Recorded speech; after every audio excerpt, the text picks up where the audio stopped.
esforço aqui. Né? É quando a gente se mete a fazer uma coisa sem estar preparado, sem estar pronto. Eu não... Pois não.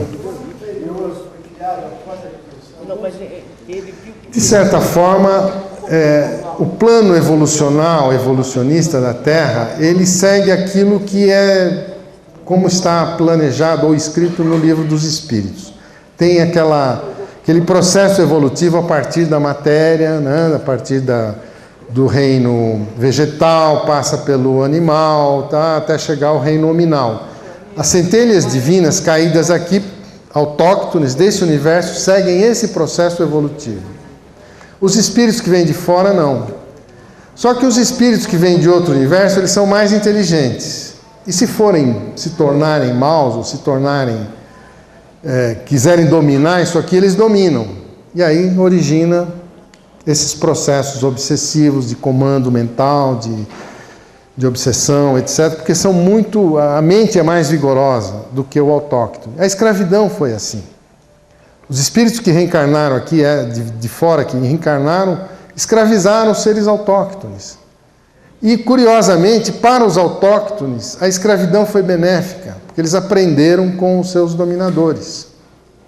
A fazer pirâmide, construção, aprenderam muita coisa, mesmo que na condição de escravo. Foi um abuso? Foi. Podia ser diferente? Podia, mas foi assim. Né? Bom, vamos pular, esse assunto é cáustico, né? Queima. Depois vocês perguntam para ela, consegue elucidar isso de outra forma, porque eu não vi essa história ainda como espírito, a gente estuda apenas como pesquisador. Bom, então nós estamos agora na Terra, né? A Terra é essa Babilônia. Nós temos aqui espíritos autóctones deste universo, que são a maioria, aqui na Terra. A maioria não consegue saber o que é o plano espiritual. Né? Nós aqui somos uma elite que acreditamos nessas coisas, no melhor sentido da palavra, não é? Com toda a heterogeneia de classe social, de cor de pele, do que nós somos, não importa. Como espíritos aqui, nesse momento, nós somos uma elite, para poder entender isso, que a maioria das pessoas não entende, não é? Isso não é motivo de vaidade nem orgulho, gente, é sintoma de maturidade espiritual. Né? Então, os que iniciaram a evolução na Terra não têm consciência do espírito, que um ser divino habita esse corpo. Ele acha que tudo isso aqui é decorrência da evolução do macaco, da matéria. Né? Tem seres aqui na Terra que são deste universo de Jeová, são extraterrestres, sua evolução não começou na Terra, mas eles estão aqui presentes, são seres mais adiantados, porque a Terra é um planeta recente no universo de Jeová. Então os espíritos aqui são mais novos do que os espíritos de outros planetas deste universo. Dá para entender isso, né? Então tem seres extraterrestres do universo de Jeová altamente evoluídos, mas não identificam o universo de Jesus, que é outra dimensão. Tem uma mente brilhante, tem uma inteligência fascinante, tem capacidade criativa formidável, mas não entendem a dimensão espiritual, a não ser aqueles que já fazem contatos com o universo de Jesus, que deve ter. Rapidinho, senão nós vamos dilatar o tempo, não vai sobrar para é complicado. Bom, e tem aqui também, isso são os autóctones, né? A maioria. Mas tem aqui na Terra, né? Seres do universo de Jesus, são minoria. Os que são livres, evoluídos, têm consciência cósmica, têm consciência da existência de múltiplos universos e têm consciência do plano espiritual que está aqui. Só que quando encarna, fica preso na matéria, tem que seguir as regras do jogo. Está num palco e tem que encenar a peça do palco. Não é como um ator, mas o ator mesmo por trás é outra personalidade. Nós estamos cumprindo o papel que nos foi determinado como atores a cumprir aquele papel. Toda a reencarnação nossa aqui é apenas um papel que a gente cumpre num palco por um tempo determinado. Terminou esse papel, volta à condição do astro, do artista, que é diferente do papel que ele cumpriu aqui. Né? E tem aqui também, né, os rebelados da equipe de Jesus, que vieram com Lúcifer. Tem consciência cósmica e do mundo espiritual, mas como tem uma forte noção de culpa, são prisioneiros da matéria e esquecem o passado. Porque o passado é delituoso, é kármico, é terrível, não precisa lembrar. Não deveria lembrar. Até que a pessoa se redima e a própria redenção recupera. Vocês já lembram que no Apocalipse, uma das questões fantásticas do Apocalipse, ele diz assim: quando chegar o tempo final, haverá a ressurreição dos mortos, que a igreja diz que os corpos vão ver, já viveram na Terra mais de 200 bilhões de almas. Como é que vai ressuscitar corpo para toda essa gente?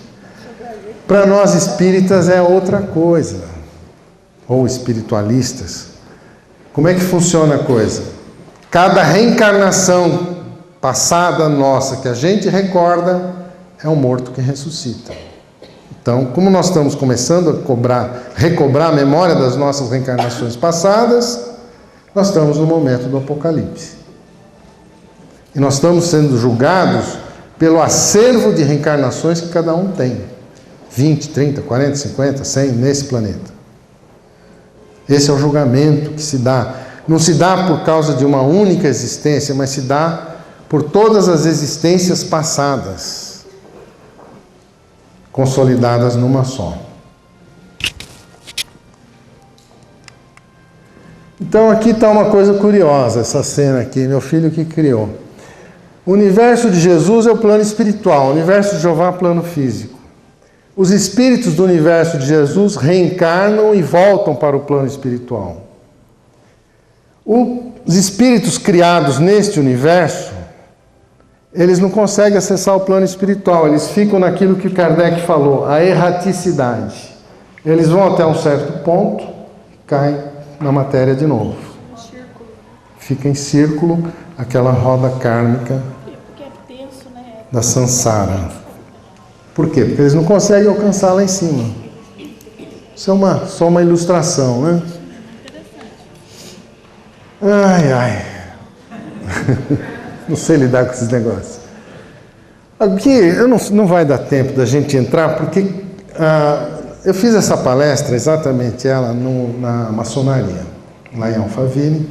Me bombardearam de perguntas. Todas essas perguntas que vocês fizeram, mais dezenas. E algumas das perguntas que me fizeram, eu tive que pesquisar respostas. Uma das perguntas mais interessantes que me fizeram foi a seguinte: tá bom, isso é da obra do Jean Valjean, tá, mas se ele estiver errado? Aí me perguntaram, quais são as concordâncias dessa revelação que estão ou no Evangelho, ou na obra de Kardec, ou na obra de Chico Xavier? E foi isso que eu tive que pesquisar. E são essas referências aqui. No Evangelho a gente encontra, né, o encontro de Jesus com Lúcifer. E Jesus, então, amar a Deus sobre todas as coisas, ninguém vai ao Pai senão por mim. Quer dizer, ninguém vê a Deus se não estiver no universo de Jesus. Daqui não se vê. As parábolas, todas elas são alegorias para provar que existe uma coisa maior, aquele oceano que o Carlos falou. Não é? Então, o filho pródigo, quem é o filho pródigo? Somos nós, que saímos lá do universo de Jesus, fizemos gato e sapato com esse planeta, não é?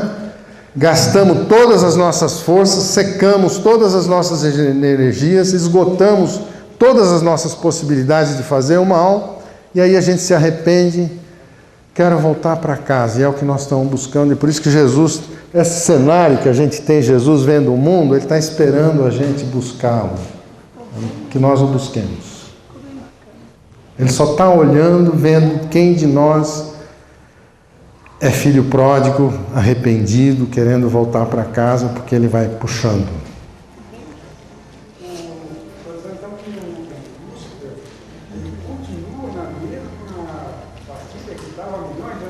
Não, ele já se recuperou. No encontro com Jesus, ele já mudou a cabeça dele. Nós é que somos duros na queda.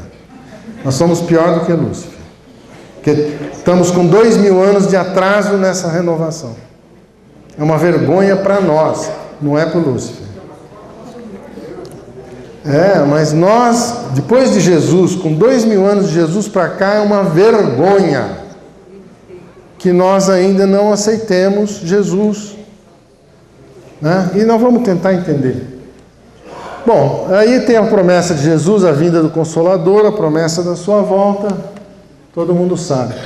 Na obra de Chico Xavier tem referência do mundo de Jeová e de Jesus.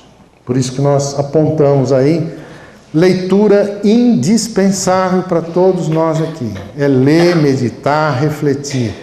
A obra-prima de Chico Xavier, Paulo e Estevão. Nós não atentamos para os diálogos que tem nesse livro, mas pesquisem o livro, releiam o livro e foquem sua atenção no encontro de Saulo com Estevão, quando Saulo defende a existência do Pai acima de Jeová. E o Saulo manda matar o Estevão porque não admite ninguém maior do que Jeová. Na obra de Chico Xavier, leiam na sequência da vida de Paulo, já ele transformado em Paulo, quando ele se encontra com Tiago. Que o Tiago acreditava em Jeová e queria trazer o movimento do cristianismo nascente sob a subordinação de Jeová, coisa que a Igreja Católica fez mais tarde. E o Paulo quebra o maior pau com ele. Você está regredindo o cristianismo, subordinando ele a uma autoridade que não é o Pai. Leiam o livro, vocês vão entender. Que foi lá que nós buscamos esses pontos. Leiam no mesmo livro, Paulo e Estevão, o encontro de Paulo com Nero, que era o imperador da época. Que o Paulo vai pregar o evangelho para o Nero, imperador.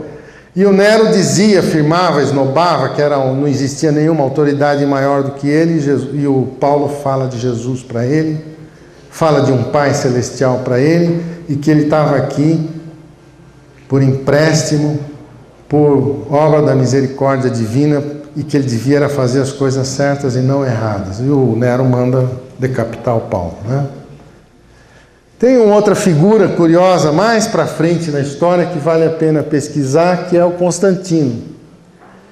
Porque o cristianismo nascente, a partir da morte de Jesus, ele foi simples. Embora com briga de um grupo contra outro, os discípulos de Paulo brigavam com os discípulos de Pedro, os discípulos de Pedro brigavam com os discípulos de Tiago, eles não se entendiam muito bem com relação a essa coisa de Deus. Para um é Jeová, para outro era Jesus, para outro era o Pai. Ninguém entendia muita coisa. O Constantino se tornou imperador romano por acaso.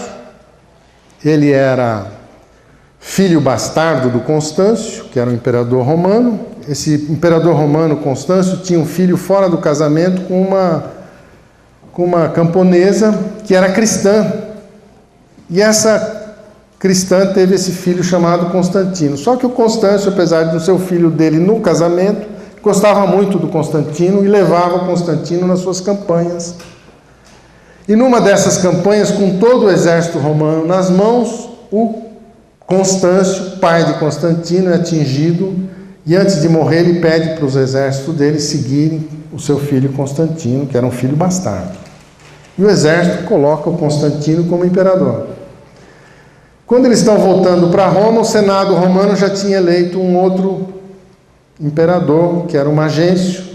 Constantino teve que brigar com o Magêncio, e essa briga, o Constantino se lembrou de Jesus, orou, e apareceu para ele uma configuração de naves espaciais em forma de cruz. Veio uma mensagem: olha, sob o signo de Jesus você vence, porque o cristianismo precisa entrar no Império Romano.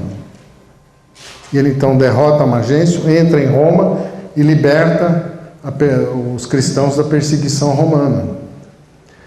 E no ano, isso, depois fez o Édito de Milão, aquela coisa toda, no ano 325, ele percebeu as brigas que existiam entre as igrejas da Ásia, feitas por Paulo, e as igrejas de Roma, que migraram de Jerusalém e que tinham noções distintas a respeito do Pai. Então, é aqui que começa a confusão, porque o Constantino juntou todos esses discípulos dos apóstolos num concílio ecumênico em Nicéia e falou para eles: eu quero um resumo da doutrina de Jesus. Vocês têm que chegar num acordo. Quem segue Jeová, quem segue Jesus, quem segue o Pai, que Deus é o Deus de vocês. E o concílio de Nicéia, por obrigação, teve que fazer uma súmula da doutrina de Jesus. E o que eles fizeram? Qualquer católico vai se lembrar. Creio em Deus Pai Todo-Poderoso, Criador do céu e da terra. Creio em Jesus, Criador de todas as coisas, junto com o Pai. E creio no Espírito Santo, e creio no diabo. Mais ou menos por aí. O que aconteceu aí? A Santíssima Trindade é um Frankenstein de deuses, que juntou tudo num treco só. Você tem deuses distintos, criadores distintos, em grau de autoridade cósmica diferente, na mesma personalidade. Não funciona. Por quê? Porque a hora que a gente tem que seguir essa Santíssima Trindade, você usa aquela que te convém. Se é para fazer guerra, a Santíssima Trindade aprova a guerra, porque Jeová aprova a guerra. Se você quer fazer paz, a Santíssima Trindade, em nome de Jesus, faz a paz. Então a Santíssima Trindade serve para tudo. E é esse o nosso problema. Por isso que toda essa revelação cósmica, para a gente separar esses deuses embutidos numa autoridade só. Dá nome aos bois. Bem lembrada, nossa irmã. Obrigado. Ok, gente? Tem que correr aqui, senão não sobra tempo para nada. Bom, sobre o final dos tempos, Jeová avisou que haveria um juízo final. Jesus prometeu enviar para nós aqui um aviso antes do juízo, para a gente saber que estava na hora, né? Jesus prometeu voltar durante o juízo, separar os seus. Olha, quem é lá de cima, quem é lá de baixo, tem que separar o joio do trigo, porque senão vocês vão ser julgados só pela turma de baixo. Jesus não marcou data, essa data deve ser dada, sei lá, o Elan, vocês perguntam para ele. Os tempos chegaram, rebelados. Como é que vai ser esse juízo? Como é que é feita essa seleção que está se processando em pleno andamento? Espíritos rebelados. Esses voltam para o universo de Jesus ou, se não melhorarem a tempo, vão ficar na Terra, num planeta desse universo mesmo, até aprender, cansar de levar pancada. Até aprender. Os seres criados nesse universo são autóctones, vão gradativamente adquirir consciência cósmica, consciência do plano espiritual, ou, se quiserem continuar a gandaia, vão para outro planeta. A Terra vai melhorar, porque ela vai ter consciência dessas coisas pela própria educação, pela própria ciência, por todas as instituições que vão se criar na Terra daqui para frente. Elas vão ensinar isso para todo mundo que ficar aqui. De qualquer forma, a festa continua, né? Ninguém morre, seja para continuar a farra, para se espiritualizar. Tem espaço e tempo para tudo. A gente que vai escolher, cada um de nós vai escolher. Esse é o momento, não é que nós estamos sendo selecionados. Nós é que estamos nos escolhendo que lado nós queremos ficar, para onde nós queremos, e a escolha é nossa, gente. Ninguém pode fazer essa escolha por nós. Uma autoridade cósmica pode pegar a gente daqui e botar no outro planeta, mas nós não mudamos com isso. Essa mudança interior é a gente que tem que fazer. Eu quero voltar para minha casa. Trabalha para isso, para merecer. Eu quero ficar aqui. Fica. É que nem casal quando briga, né? A mulher que gosta do marido, sabe que o marido trai ela, o marido sai, ela vai com Deus, meu filho. O marido volta, a casa é sua. Não briga. Mesmo sabendo que está sendo, não é? Isso é altruísmo, generosidade, perdão. Só que quando a pessoa morre, tchau. Fazer o quê? Então, o que é esse juízo? No fundo, é a separação desses universos.